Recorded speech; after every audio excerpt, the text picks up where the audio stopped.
dengan seperti yang Allah dan Rasulnya terangkan, dan para ulama terangkan, justru didustakan. Demikian pula dalam urusan dunia. Banyaknya para pendusta. Sehingga dunia dipenuhi dengan warna-warna kedustaan. Dalam segala perkara. Yang kedua, wa yuhawwanu fihal amin wa yu'ammanu fihal kha'in. Orang-orang yang amanah dianggap pengkhianat, yang pengkhianat dianggap amanah. Berapa banyak terjadinya pengkhianatan amanah. Baik pejabat maupun rakyat. Berapa banyak pejabat yang pengkhianat, berapa banyak rakyat yang pengkhianat, berapa banyak suami yang pengkhianat, berapa banyak istri yang pengkhianat, berapa banyak pengelola pendidikan yang berkhianat. Sehingga warnanya di segala macam penuh dengan pengkhianatan. Sangat jarang orang-orang yang mereka amanah. Bahkan orang-orang yang amanah dianggap pengkhianat. Karena telah umum para pengkhianat. Sehingga orang yang amanah justru dianggap pengkhianat. Kemudian wayantiqu fiya ar-ruwaibithah, dan di waktu itu banyak berbicara para ruwaibithah. Wa ma ruwaibithah ya Rasulullah? Apa itu ruwaibithah ya Rasulullah? Ar-rajulu tafah yatakallamu fi amrin am. Orang-orang yang bodoh tentang agama tak bicara tentang agama. Di urusan dunia kita ini, hampir tidak ada yang berani bicara tentang kedokteran kecuali dokter. Gak ada yang bicara tentang masalah teknik, arsitek, kecuali memang ahlinya. Hampir semuanya yang bicara ahlinya. Tapi kalau urusan agama, maka sudah tidak pandang lagi siapapun bisa bicara tentang urusan agama. Orang yang tidak pernah belajar agama pun dia bicara tentang agama. Sehingga rusak-rusakan berkaitan dengan agama di tengah-tengah masyarakat. Bapak sekalian, maka Allah akan menjadikan agama terjaga dengan adanya para ulama yang meluruskan orang-orang yang mereka bodoh dan bicara tentang masalah agama. Oleh karena itulah, di tengah-tengah zaman yang penuh dengan kerusakan, banyaknya para penyesat di tengah-tengah kehidupan kita ini. Para a'immatul mudhillun, pemimpin-pemimpin yang menyesatkan. Bahkan kata Nabi, du'atun ala abwabi jahannam. Mereka tampil sebagai da'i-da'i, berpeci, bersorban, kalau perlu berjubah. Tetapi mereka ini da'i-da'i jahannam, yang mengajak kepada jahannam, bukan mengajak kepada jannah. Ajakannya untuk menghidupkan syirik, ajakannya untuk menghidupkan kekafiran, ajakannya untuk menghidupkan kemunafikan, ajakannya untuk menghidupkan bid'ah dan kemaksiatan. Bahkan memusuhi tauhid, memusuhi sunnah, memusuhi hakikat kebenaran. Ini adalah apa yang diberitakan Rasulullah SAW dengan ungkapan du'atun ala abwabi jahannam. Oleh karena itulah, di tengah-tengah suasana seperti ini, memilih guru itu sesuatu yang tentu sangat diperhatikan. Apalagi dalam perkara agama. Dalam perkara dunia kita selalu memilih guru. Kita cari bimbingan yang favorit. Kita cari sekolah yang favorit. Artinya itu semuanya berkaitan dengan siapa guru-guru yang ada di situ. Bagaimana kualitas-kualitas guru yang ada di situ. Tentu dalam masalah agama lebih lagi. Maka para ulama mengingatkan bahwasanya al-ilmu dinun, ilmu itu adalah agama. Falyanzur ahadukum amman ya'hudu dina. Hendaklah seorang perhatikan dari mana ilmunya itu dia ambil. Dari guru siapa ilmunya itu dia ambil. Karena ilmunya dia adalah agama dia. Dan ilmu dia itu tergantung gurunya siapa. Wajar kalau ada orang tahu-tahu mencaci maki Abu Bakar, mencaci maki Umar, mengkafirkan para sahabat, mengatakan Aisyah pezina. Quran ini Quran yang palsu. Kenapa? Ilmunya seperti itu.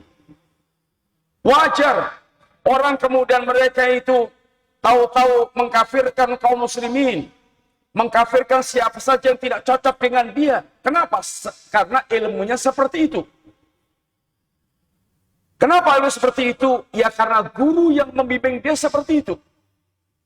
Sehingga para ulama ingatkan kepada kita tentang ini benar-benar hendaknya perhatikan berkaitan dengan masalah yaitu mengambil ilmu. Kemudian beliau menjelaskan kepada kita bahwasanya mengenal Islam dengan dalil-dalilnya. Agar kita betul-betul mengenal Islam itu dengan ilmu, dengan dalil-dalil, bukan katanya-katanya. Sehingga para imam kita, imam yang empat, Imam Syafi'i, Imam Ahmad bin Hanbal, Imam Hanafi, Imam Malik, semuanya memiliki wasiat yang sama, yang kurang lebih mereka semuanya mengajak untuk benar-benar kembali kepada yakni dalil dalam beragama itu. Imam Malik mengatakan di antaranya, innama ana basyarun ukhti'u wa usib. Saya ini manusia biasa. Terkadang benar, terkadang salah. Maka tidak boleh mengambil gelondongan dari Imam Malik kecuali dengan dalil yang beliau bawakan. Imam Syafi'i memiliki ungkapan yang sama. Di antaranya adalah idza shahal hadits wa madhhabi. Kalau hadis itu sahih, maka itulah madhabku. Sehingga madhab beliau adalah mengikuti dalil. Hadis yang sahih. Apa yang betul-betul nisbat kepada Rasulullah SAW. Dan melarang kita untuk taklid. Apalagi taklid buta. Mengikuti seseorang tanpa mau tahu dalilnya. Sehingga beragamanya itu pokoknya. Sampai ada ungkapan, seandainya guruku mengatakan langit itu kuning, saya akan katakan pula langit itu kuning. Karena saking taklidnya kepada guru. Bahkan sebagian mereka diajarkan murid itu kayak mayit. Nggak boleh apa-apa, nggak boleh protes, nggak boleh tanya. Sehingga mengajarkan untuk benar-benar menjadi orang yang mereka diri seperti mayit. Sedangkan seorang muslim, para ulama kita mendidik kita agar benar-benar mereka itu mengambil ilmu dengan dalil yang jelas. Berkaitan dengan agama, hendaknya betul-betul mereka mengambil ilmu dengan dalil yang jelas. Kemudian, beliau mengatakan, ma'rifatu dil Islam bil adillah. Lalu apa itu makna Islam? Al-Islamu. Al-istislamu lillahi bit-tauhid. Wal-inqiyatu lau bit-ta'ah. Wal-bara'atu minasyirki wa ahli. Islam itu adalah berserah diri kepada Allah Subhanahu wa taala dengan dasar tauhid dan ketunduk patuhan kepada perintah Allah dan berlepas diri dari syirik dan para pelakunya. Bapak sekalian, telah kita sampaikan insyaallah Islam ini adalah agama semua para nabi dan para rasul. Semuanya agamanya Islam.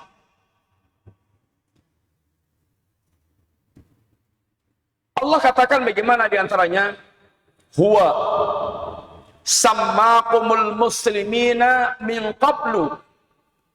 Dialah Allah Subhanahu wa taala yang menamai kalian dengan muslimin dari zaman dulu kala. Sehingga dari zaman dulu kala orang yang mereka itu beragama dengan agama Allah, itu namanya Muslim. Karena memang Allah hanya punya satu agama, itu agama Islam. Inna dina indallahil Islam. Agama yang di sisi Allah hanyalah Islam. Dan telah kita sampaikan insyaallah, bagaimana Allah menyebutkan tentang masing-masing nabi. Mengungkapkan dirinya adalah Muslim. Di antaranya, Nabiullah Nuh mengatakan, wa umirtu an akuna minal muslimin, dan aku diperintahkan Allah untuk menjadi orang-orang Islam. Nabiullah Yusuf mengatakan, tawaffani musliman walhidni bisalihin.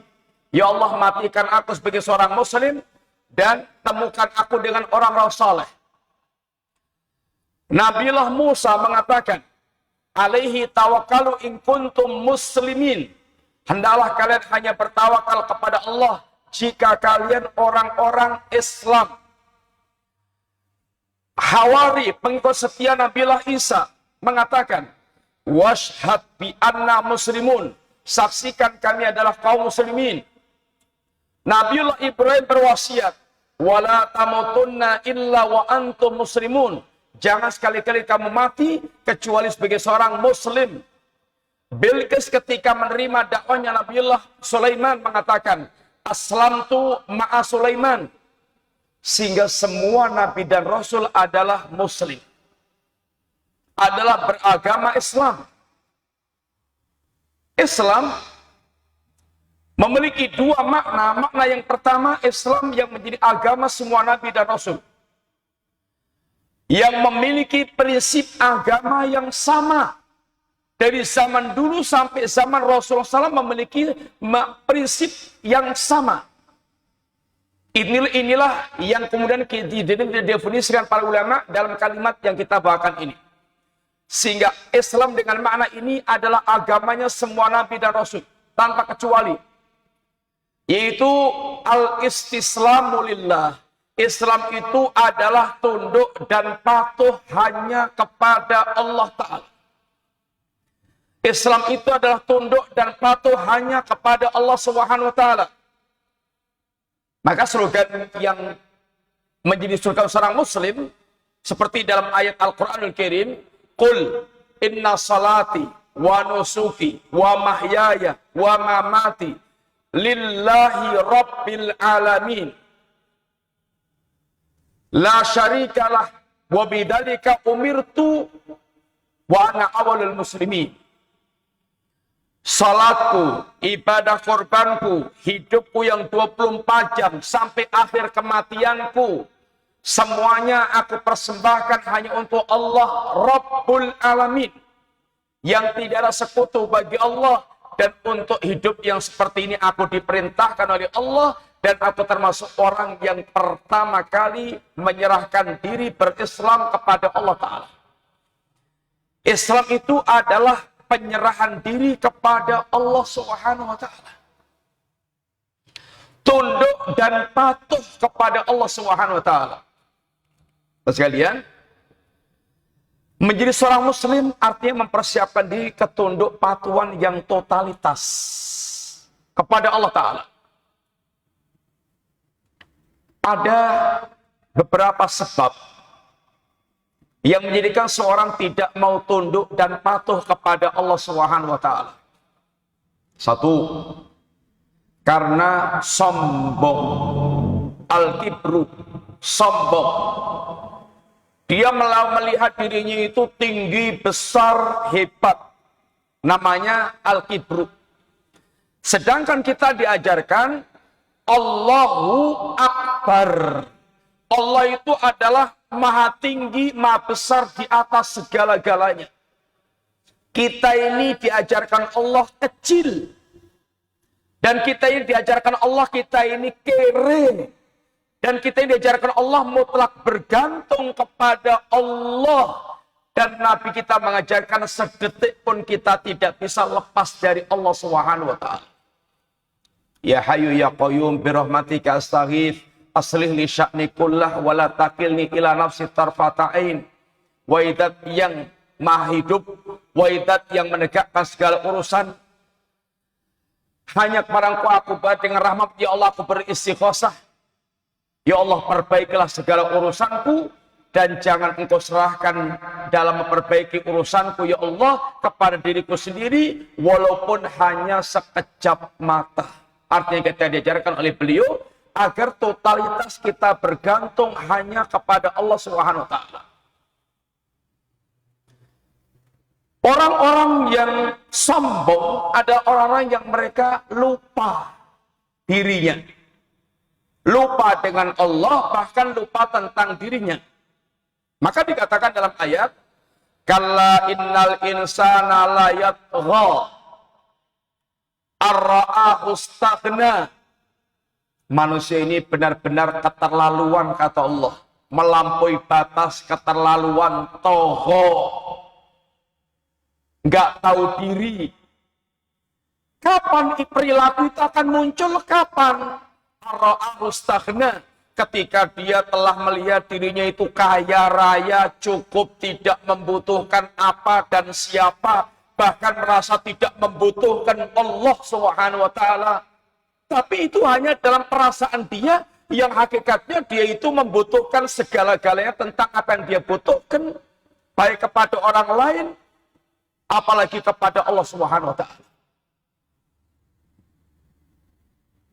Seandainya dia manusia hanya ingin berpakaian saja, berapa banyak yang sudah dia butuhkan dari manusia. Dari yang menanam kapas, dari petaninya yang memanen kapas, kemudian dari pengangkutnya, dari hasil kapas diangkut, kemudian dirubah, dipintal, pabriknya membuat kain, dari pemberi pewarnaan, kemudian yang membuat desain-desain gambar-gambar, kemudian yang penjahitnya, yang motong sampai jadi baju. Sudah berapa ribu manusia yang telah dia butuhkan untuk mewujudkan baju yang dia pakai. Ya hakikatnya kalau dia mau merenung sedikit saja, dia mutlak membutuhkan orang lain. Tidak bisa mandiri. Apalagi dia ingin lepas daripada Allah Subhanahu wa taala. Sugihnya kayak apa dia, kalau kemudian Allah hentikan pernafasannya, maka sudah tidak ada yang bisa menolong dia.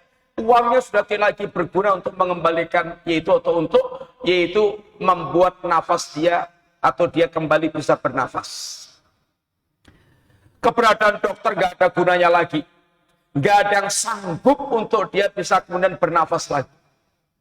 Walaupun dia punya emas berton-ton, dan dia kumpulkan ribuan dokter spesialis, tidak ada lagi gunanya. Yang menunjukkan manusia mutlak membutuhkan Allah Subhanahu wa taala. Fakir. Ya ayuhan nas antumul fuqara'u ilallah wallahu wal ghaniyul hamid. Wahai manusia, kalian ini orang-orang yang fakir, yang kere, yang total mutlak membutuhkan Allah. Sedangkan Allah zat yang kaya lagi maha terpuji, gak membutuhkan apapun dari makhluk, dan tetap terpuji walaupun gak ada makhluk yang menyembah Allah Ta'ala. Bapak sekalian, yang pertama penyebab orang itu gak tunduk patuh kepada Allah itu karena sombong. Iblis nggak patuh kepada Allah karena apa? Wastakbara, dia enggan dan sombong. Fir'aun nggak mau tunduk dan patuh karena Fir'aun ini dzulman wa uluwan, zalim dan angkuh, sombong. Abu Jahal dan kawan-kawannya menolak dakwah, menyeru seruan Nabi la ilaha illallah. Mereka yastakbirun, wa idza qila lahum la ilaha illallah yastakbirun, mereka sombong. Ketika manusia menyesal di akhirat kelak dengan penyesalan-penyesalan yang mereka ungkapkan, antakula ya hasrata ala ma faradtu min jambillah wa in kuntu laminas sakhirin. Di antara penyesalan manusia, dia akan mengatakan, ya Allah, saya dulu termasuk orang-orang yang memperolok-olok agamamu. Lalu dia berangan-angan pula, lau hadani, kalau seandainya Allah memberikan hidayah kepadaku, lakuntu minal muttaqin, aku akan termasuk orang yang bertakwa. Lau annali karotan, kalau aku dikembalikan sekali lagi ke dunia, lakuntu minal muhsinin, lalu aku akan termasuk orang yang berbuat baik.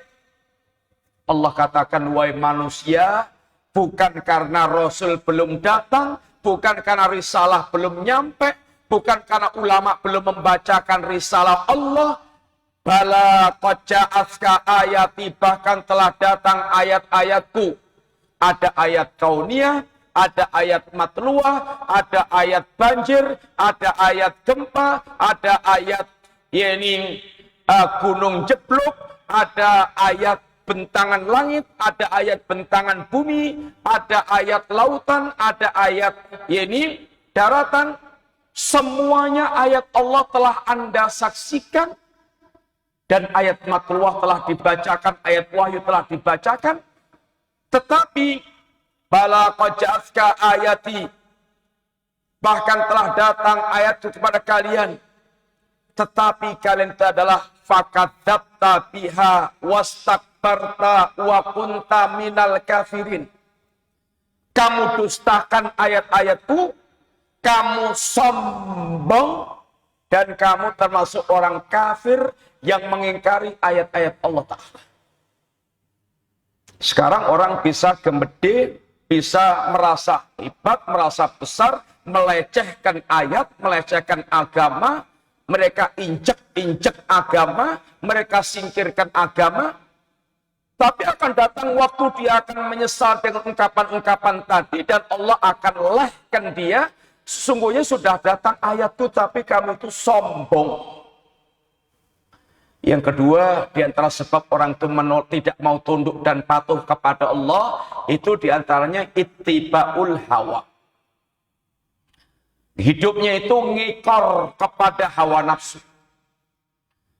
Bagaimana cara nuruti nafsu? Dan seandainya dia pun beragama, agama itu disortir dengan nafsu. Yang cocok dengan nafsunya diterima, yang nggak cocok dengan nafsunya ditolak. Kalau nggak cocok, ini agama dari Arab, agama arogan, agama ini penindas, agama ingin merubah budaya kakek moyang. Yang nggak cocok disingkir-singkirkan. Yang cocok bisa diambil. Ini model orang yang mereka imannya itu iman Yahudi, yaitu mengimani sebagian, menolak sebagian, mengingkari sebagian. Yang nyortir adalah hawa nafsu dia. Nu'minu bi ba'dil kitab wa nakfuru bi ba'din. Kami mengimani sebagian kitab dan kami mengingkari sebagian yang lainnya. Ini karena ini beragama dengan selera nafsu. Sedangkan kita ini tidak akan dikatakan sebagai seorang mukmin, kata Nabi, sampai nafsu kita tunduk patuh total kepada wahyu. La yu'minu ahadukum hatta yakuna hawahu taba'an lima ji'tu bi. Orang tidak dikatakan seorang mukmin yang sejati sampai hawa nafsunya itu tunduk dan patuh kepada apa yang aku bawa. Sehingga seorang mukmin itu ciri khasnya itu sami'na wa ata'na, kalau itu berkaitan dengan perintah dan larangan dari Allah, dan dia sifatnya tasdik, membenarkan kalau itu sifatnya berita dari Allah dan Rasulnya, bukan dia dustakan beritanya, dia bantai perintah dan larangannya, dia protes. Ini bukan jiwa, belum menjadi jiwa seorang muslim yang punya ketunduk patuhan terhadap ajaran Allah Subhanahu wa Ta'ala. Para sahabat Rasulullah SAW adalah contoh yang konkret bagaimana punya ketunduk patuhan terhadap agama yang sangat mengagumkan. Minum khamr, mendem, itu sudah menjadi kebiasaan para sahabat sebelum turunnya ayat khamr. Tapi Allah Subhanahu wa Ta'ala melalui nabinya telah mendidik mereka untuk betul-betul memiliki iman yang sampai ngeresep dalam hati mereka. Bagaimana mereka beriman kepada Allah, beriman pada surga dan neraka, beriman kepada hari kiamat, beriman kepada alam kubur. Sehingga betul-betul otaknya itu sudah diisi dengan semua bentuk-bentuk informasi tentang kehidupan ba'dal mamat. Dan itu menjadi keyakinan yang nancep di dalam hatinya. Sehingga punya tumbuh pengagungan kepada Allah Subhanahu wa Ta'ala. Maka ketika turun ayat-ayat yang berkaitan dengan beban agama, ayat-ayat ahkam, ayat-ayat hukum, iman yang ada di hati mereka menuntun mereka untuk betul-betul memiliki ketunduk patuhan yang total. Ya ayyuhalladzina amanu innamal khamru wal maisiru wal insya wal innamal khamru wal maisiru wal aslamu wal aslamu rijsun min amali syaitan fastanibuhu la'allakum tuflihun. Wahai orang yang hatinya sudah ada iman, sudah ada pengagungan kepada Allah, sudah ada keyakinan tentang hari setelah kematian, sesungguhnya khamr, judi, kemudian penyembahan kepada berhala, kemudian wal aslam, dan mengundi nasib, itu semuanya ada rijsun min amali syaitan, barang najis amalnya syaitan, fajtanibuhu, jauhilah oleh kalian agar kalian beruntung. Dalam ayat berikutnya, tutupannya, fahal antum muntahun, apakah kalian tidak mau berhenti dari itu semuanya? Ketika utusan Rasulullah mengumumkan kepada para sahabat Nabi kaum mukminin yang ada di Madinah, setiap telinga mukmin yang mendengar utusan Nabi menyampaikan tentang haramnya khamr, maka mereka semuanya menyambut dengan sambutan intahaina ya Rabb, kami berhenti ya Rabb, berangkat dari keimanan mereka kepada Allah Ta'ala, dan dia tuangkan, dia buang khamr simpanan mereka, sampai digambarkan Madinah, gang-gang Madinah kayak banjir khamr. Dan tanpa peduli berapa kerugian material yang dia dapatkan. Tanpa peduli. Ini sifat seorang mukmin. Innama kana qaulal mu'minina idza du'u ila Allahi wa rasulihi liyahkuma bainahum ay yaqulu sami'na wa ata'na. Sesungguhnya tidak ada ucapan seorang mukmin ketika Allah dan Rasulnya menyeru dia kecuali sambutannya apa? Sami'na wa ata'na. Bahkan Allah mengatakan enggak pantas mengaku mukmin tapi enggak punya ketundukan. Wa ma kana lil mu'minin wala mu'minatin idza qadallahu wa rasuluhu amran ay yakuna lahumul khairatu min amrihim. Tidak pantas dia mengaku mukmin laki-laki maupun perempuan ketika Allah dan Rasulnya telah memilihkan keputusan. Lalu dia masih memilih ini pilihan lain. Dia belum merasa plong dan ridho dengan apa yang diputuskan Allah dan Rasulnya. Dia masih memiliki pilihan lain. Oh, tidak pantas orang yang seperti ini mengaku dirinya mukmin. Yang ketiga, di antara sebab ketika munculnya ketidakpatuhan kepada Allah itu karena hubbud dunia. Cinta dunia. Orang kalau hatinya sudah ngeresep cinta dunia, dia akan mengarah kepada menjadi budak-budaknya dunia. Kalau sudah menjadi budak-budaknya dunia, dia tidak peduli caranya halal, caranya haram, yang penting dia itu mendapatkan dunia. Mau dengan cara korupsi, kasarannya maling, mau dengan cara nipu, ngerampok, atau dengan cara yang lainnya, itu tidak peduli, yang penting dia bisa mengumpulkan harta. Padahal nanti akan dihisab harta kita itu dua, min aina iktasabah wa aina anfaqah. Harta kamu dari mana kamu dapatkan? Dari mana kamu dapatkan harta kamu akan dihisab, diaudit oleh Allah Subhanahu wa taala. Dan kita tidak akan lagi bisa berdusta dan mengelak. Seandainya harta ini kita dapatkan dari cara yang halal, belum lolos dari hisab yang kedua, harta kamu belanjakan kemana? Di jalan setan atau di jalan Allah? Di jalan kebaikan, ketaatan, atau di jalan keburukan? Tidak ada satu rupiah pun yang lepas dari kita, kecuali akan ditanyakan oleh Allah, kemana arah keluarnya harta kita. Cinta dunia menjadikan orang itu buta dan tidak peduli dengan agama. Bahkan agamanya ngapunten hanya untuk ance-ance, untuk wasilah, untuk mendapatkan dunia. Yang tahu, yang tadinya nggak pernah sholat subuh pun, kalau sedang kampanye, ya dia keliling ke masjid-masjid sholat subuh. Yang keempat, kawan yang buruk. Kawan yang buruk. Yes, kawannya itu setan semuanya. Sehingga selalu mengarahkan dia kepada yang buruk. Nabi dikatakan dalam perkataan as-sahib saib. Kawan itu nyeret, nuntun. Kalau nggak nuntun ke surga, nuntun ke neraka. Sehingga Nabi wasiatkan, falyanzur ahadukum man yukhalil, teliti betul kalau Anda menjadikan kawan, siapa dia, kawan dekat Anda, teliti dulu. Sebelum Anda jadikan kawan dekat, teliti dulu siapa dia itu. Supaya tidak berdampak kepada Anda, justru menyeret ke jahanam. Sudah jam 9, sekalian kita depan dulu. Insya Allah kita lanjutkan pembahasan kita pada pertanyaan akan datang. Bismillah. Terima kasih banyak. Wassalamualaikum warahmatullahi wabarakatuh. Subhanakallahumma wa bihamdika asyhadu an la ilaha illa anta astaghfiruka wa atubu ilaik. Assalamualaikum warahmatullahi wabarakatuh.